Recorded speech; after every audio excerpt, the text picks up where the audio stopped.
हम लोग आज करंट अफेयर्स में कुछ अंतर्राष्ट्रीय सम्मेलनों की बात करेंगे जिनसे अक्सर प्रश्न पूछे जाते हैं। तो सबसे पहले हम लोग आसियान से शुरू करें। आसियान शिखर सम्मेलन। आसियान शिखर सम्मेलन।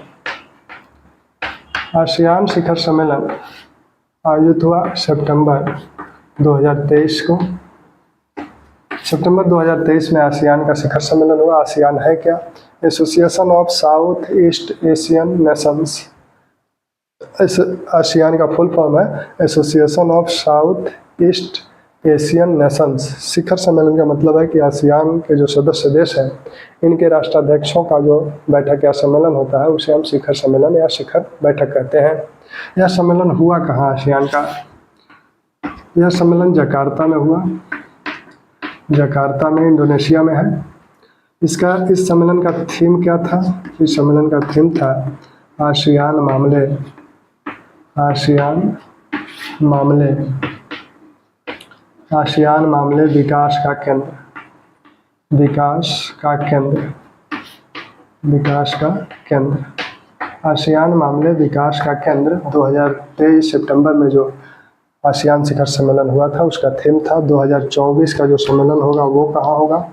2024 का जो आसियान सम्मेलन होगा यह होगा लाओस में। लाओस में। इसका थीम क्या है? इसका थीम है connectivity and flexibility. Connectivity and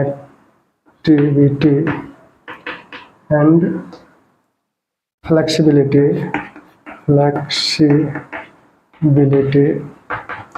connectivity and flexibility 2024 में जो आसियान का शिखर सम्मेलन लाओस में होगा उसका थीम है। यह जो शिखर सम्मेलन होता है इसी समय दो और शिखर सम्मेलन इसी के साथ होते हैं। जहाँ यह शिखर सम्मेलन होता है वहीं वो सम्मेलन होते हैं और इसी समय होते हैं। एक है आसियान इंडिया शिखर सम्मेलन। आसियान इंडिया का आसियान देशों के साथ जो शिखर सम्मेलन है वो यहीं होता है। दूसरा है दक्षिण पूर्व एशिया शिखर सम्मेलन। दक्षिण पूर्व एशिया शिखर सम्मेलन। एशिया शिखर सम्मेलन। ठीक। तो इन सम्मेलनों के बाद हम लोग अभी बाद में करेंगे। पहले ये देखा जाए कि आसियान का गठन कब हुआ। तो आसियान का गठन 1967 में हुआ। 1967 में बैंकॉक घोषणा पत्र के माध्यम से बैंकॉक में एक सम्मेलन एक बैठक हुई थी और उसी में आसियान की नींव पड़ी। आसियान के सदस्य कितने हैं? वर्तमान में आसियान के 10 सदस्य हैं। 10 कौन कौन? Brunei, Cambodia,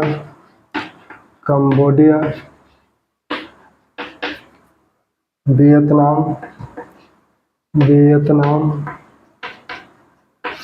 Malaysia,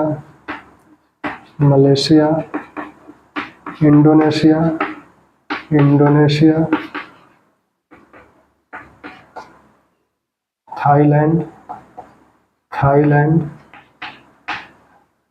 Thailand, Philippines,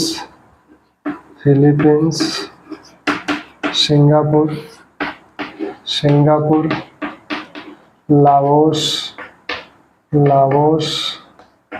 Myanmar.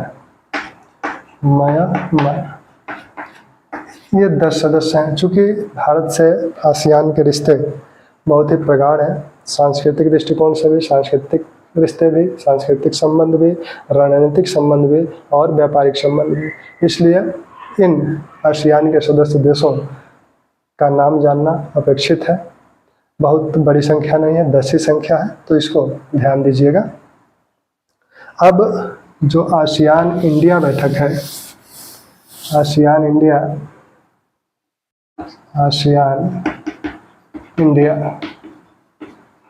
India का आसियान से संबंध 1992 से बना। इस समय क्षेत्रीय भागीदार था भारत। फिर जो है 1996 में आसियान का वार्ता भागीदार भारत बना। वार्ता भागीदार। ठीक। फिर जो है 2002 में ये आसियान इंडिया शिखर सम्मेलन आयोजित हुआ। शिखर शिखर सम्मेलन शुरू हुआ। 2002 से आसियान इंडिया शिखर सम्मेलन शुरू हुआ, यानी आसियान के 10 देशों के राष्ट्राध्यक्ष और भारत के राष्ट्राध्यक्षों की बैठक या सम्मेलन आसियान इंडिया शिखर सम्मेलन 2002 से शुरू हुआ। भारत जो है 2009 में आसियान के साथ मुक्त व्यापार समझौता किया, मुक्त व्यापार समझौता हुआ। भारत ने 1992 में लुक ईस्ट नीति शुरू की, लुक ईस्ट पॉलिसी शुरू की। और फिर 2014 में भारत ने 2014 में क्या किया, act east policy, act east, look east की जगह एक्ट ईस्ट पॉलिसी शुरू किया। ठीक, तो 2014 में भारत ने एक्ट ईस्ट पॉलिसी शुरू किया। ठीक, तो भारत का आसियान से बहुत ही प्रगाढ़ रिश्ता है। अब दूसरा जो सम्मेलन है वो है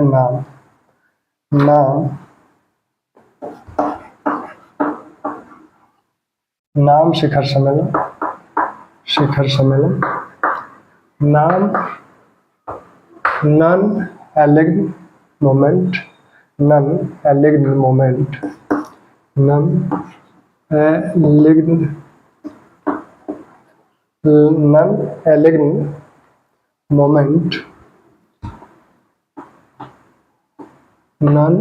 मोमेंट यानी गुट निरपेक्ष आंदोलन।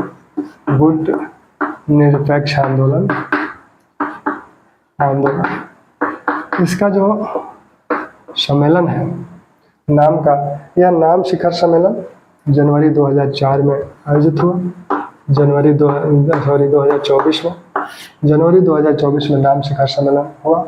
यह कंपाला युगांडा में है, कंपाला में यह सम्मेलन आयोजित हुआ। इस सम्मेलन में भारत का प्रतिनिधित्व प्रधानमंत्री ने नहीं किया था, इसलिए इसको ध्यान रखिएगा। विदेश मंत्री जयशंकर ने नाम में भारत का प्रतिनिधित्व किया था, विदेश मंत्री जयशंकर ने नाम में भारत का प्रतिनिधित्व किया था। इस शिखर सम्मेलन में गाजा पट्टी के अस्थायी हल पे चर्चा हुई, अस्थायी हल पर बल दिया गया। इस सम्मेलन का थीम क्या था? थीम था साझा वैश्विक समृद्धि के लिए, साझा वैश्विक समृद्धि के लिए, साझा वैश्विक समृद्धि के लिए सहयोग को गहरा करना, सहयोग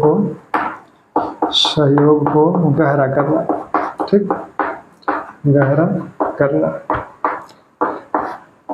इस नाम सम्मेलन से ताइवान को पाकिस्तान और चीन के दबाव में आकर ताइवान को बाहर किया गया था।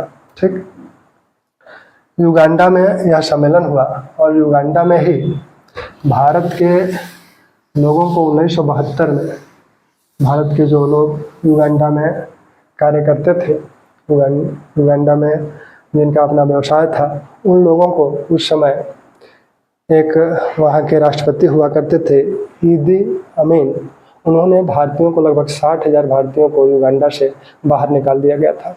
1972 में युगांडा से 60,000 भारतीयों को बाहर निकाला गया था।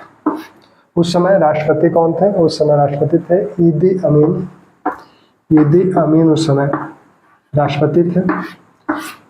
1979 में ये सत्ता से हट गए। उसके बाद जो सरकार बनी उसने पुनः भारतीयों को बुलाया कि आप पुनः यहाँ आ सकते हैं, आप अपनी संपत्ति ले सकते हैं। इस सम्मेलन में यहाँ के युगांडा के जो राष्ट्रपति हैं ovary Museveni,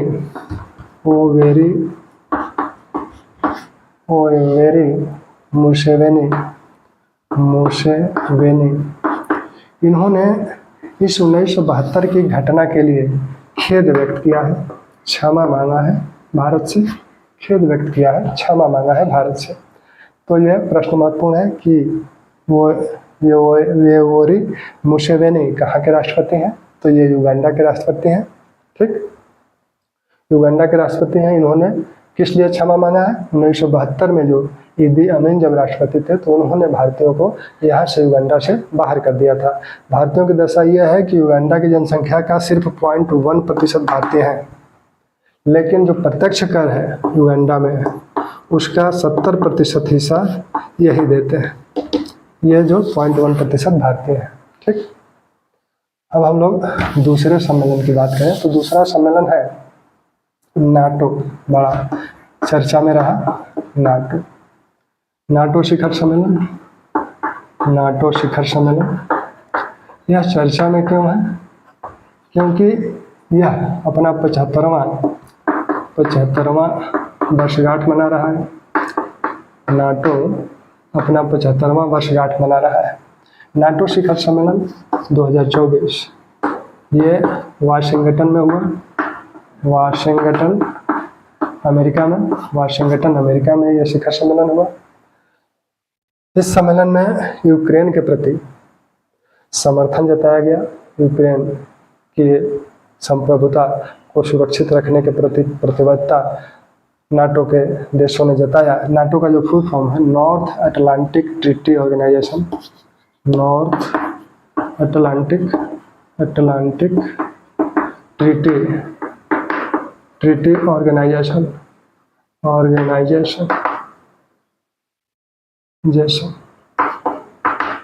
treaty, north Atlantic treaty organisation NATO का फुल फॉर्म है। इसमें यूक्रेन के प्रति, यूक्रेन हालांकि इसका सदस्य नहीं है, नाटो का सदस्य यूक्रेन नहीं है, लेकिन यूक्रेन और रूस का युद्ध हो रहा है और नाटो की स्थापना ही रूस में जो मार्क्सवादी विचारधारा या मार्क्सवादी सरकार का जो गठन हुआ था, तो अमेरिका और पश्चिमी यूरोप के देशों ने ये देखा कि ये मार्क्सवादी विचारधारा हमारी तरफ न प्रसार कर जाए, उसका इस मार्क्सवादी विचारधारा का इन देशों में न प्रसार हो जाए, इसलिए नाटो का गठन किया गया। उसको रोकने के लिए, मार्क्सवादी विचारधारा को पश्चिमी यूरोपीय देशों में रोकने के लिए।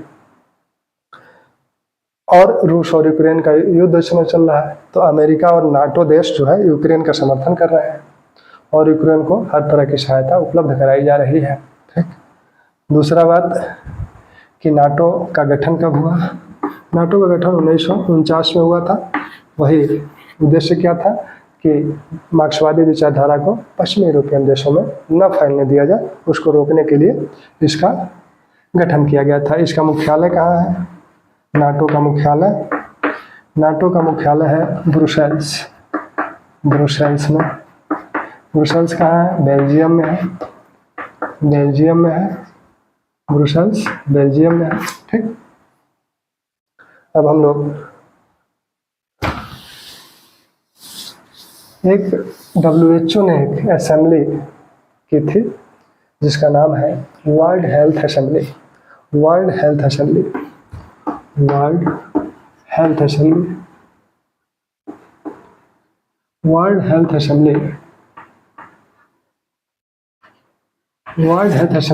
में क्या कहा गया?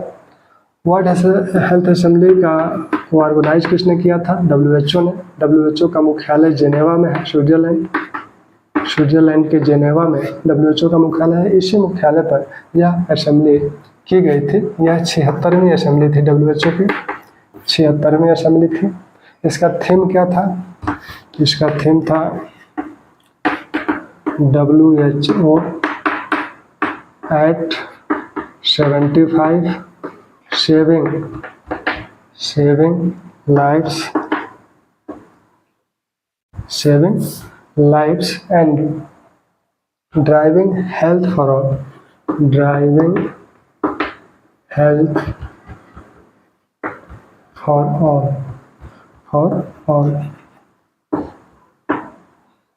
WHO at the rate 75 saving lives driving health for all, इसका ये जो वर्ल्ड हेल्थ असेंबली थी इसका थीम था।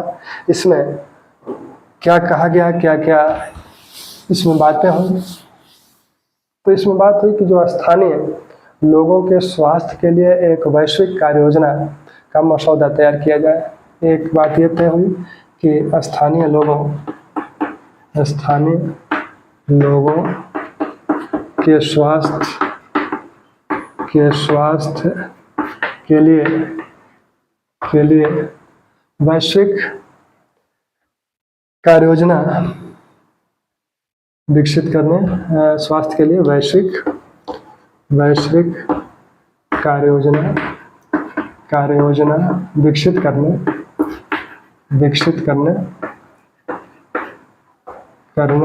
का मसौदा तैयार किया जाए। ठीक, अब इस मसौदे पर 79वें असेंबली में चर्चा किया जाएगा, विचार किया जाएगा। तब तक यह मसौदा तैयार किया जाएगा। स्थानीय लोगों के स्वास्थ्य के लिए वैश्विक कार्य योजना को विकसित करने संबंधी मसौदा तैयार करने की बात हुई। दूसरा, ड्राइंग प्रिवेंशन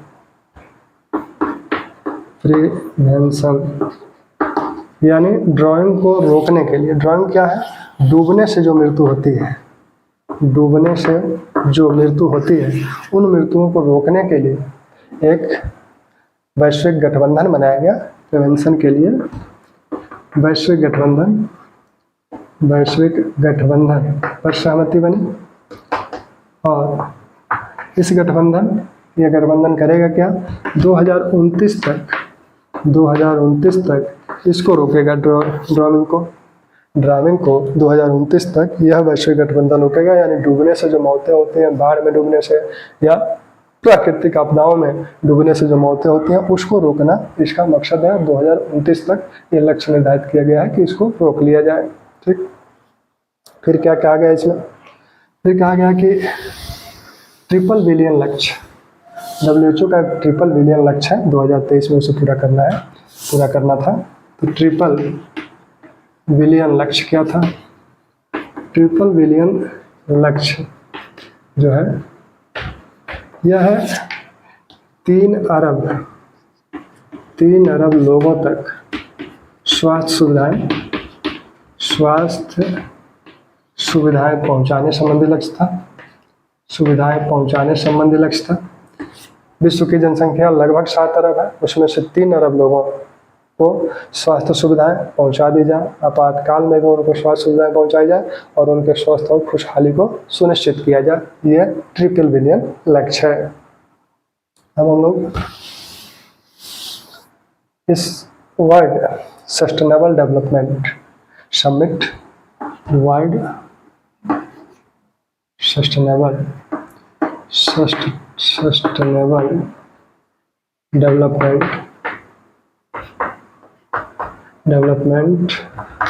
समिट,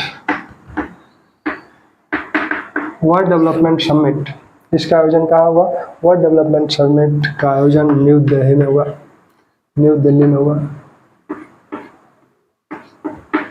दिल्ली में इसका सम्मेलन हुआ है। वर्ल्ड सस्टेनेबल डेवलपमेंट समिट, यह कराता कौन है? टेरी इसको कराता है। इसका आयोजक कौन है? टेरी क्या है? टेरी है द एनर्जी एंड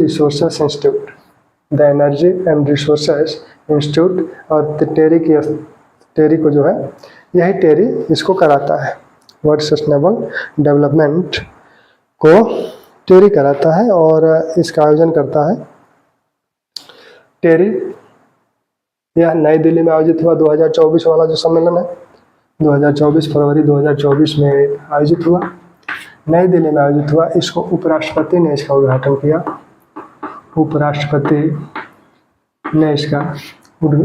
किया। इसमें भारत और दक्षिण के देशों के लिए उनके सतत विकास और पर्यावरणीय संरक्षण संबंधी मुद्दों पर चर्चा होती है। उस पर ये टेरी रिसर्च करता है। टेरी की स्थापना 1974 में हुई थी। इसकी स्थापना 1974 में हुई थी। इसका मुख्यालय दिल्ली में ही है, नई दिल्ली में ही इसका टेरी का मुख्यालय भी है।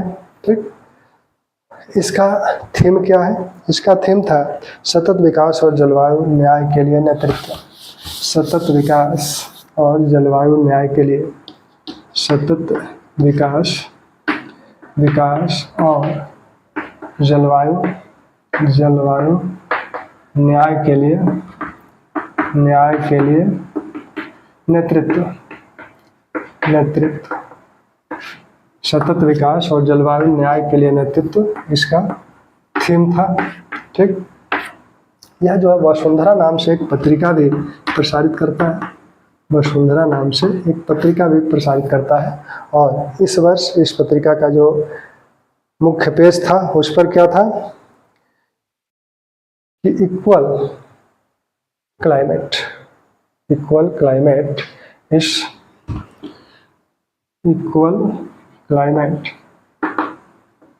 इस पत्रिका का हेडलाइन था। और इसमें एक लेख है, जलवायु अन्याय कमजोरों की कमजोरी, जलवायु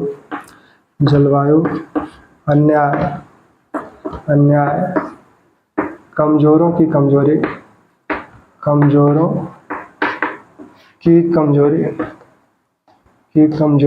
ठीक, तो इससे पूछा जाएगा कि इसका एक तो थीम क्या था, कहाँ आयोजित हुआ, कौन सी पत्रिका यह प्रकाशित करता है, और उस पत्रिका में इक्वल क्लाइमेट की बात किस समिट में की गई, किस सम्मेलन में किया गया, तो वो आपका वर्ल्ड सस्टेनेबल डेवलपमेंट समिट में किया गया था, नई दिल्ली में। ठीक, दूसरा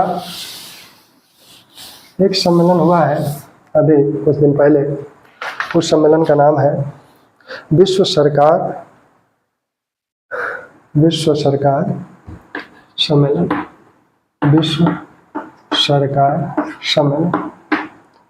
विश्व सरकार सम्मेलन का आयोजन दुबई में हुआ। फरवरी 2024 में ये सम्मेलन हुआ, दुबई में इसका आयोजन हुआ। भारत, तुर्की और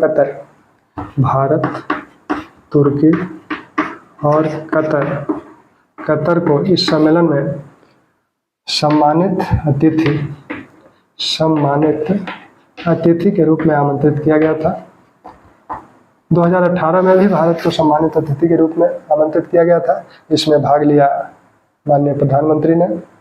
और यह सम्मेलन विश्व सरकारों के आकार, इसका जो थीम था कि भविष्य की सरकारों को आकार देना, इसका थीम क्या था, भविष्य की सरकारों को आकार देना, भविष्य की सरकारों को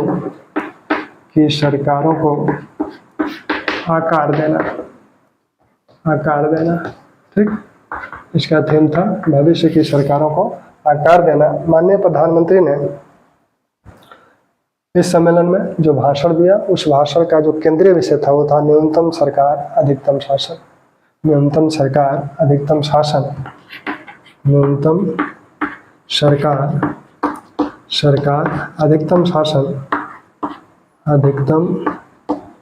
शासन को केंद्रीय बिंदु रखकर माननीय प्रधानमंत्री ने अपना इस विश्व सरकार सम्मेलन में अपना भाषण दिया था। अब जो दूसरा एक सम्मेलन है, वर्ल्ड एजुकेशन कॉन्फ्रेंस, यह भी दुबई में ही आयोजित हुआ। और इस जो है विश्व सरकार सम्मेलन का थीम तो हो गया भारत की सरकारों का, भविष्य की सरकारों का आकार देना। अब जो दूसरा सम्मेलन है वो है वर्ल्ड एजुकेशन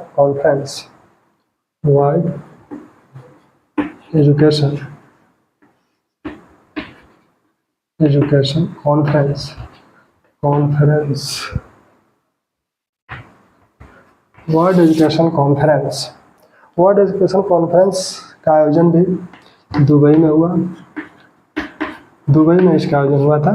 और इसका आयोजन किसने किया, तो इसका आयोजन federation of economic development association ने किया। Federation of economic development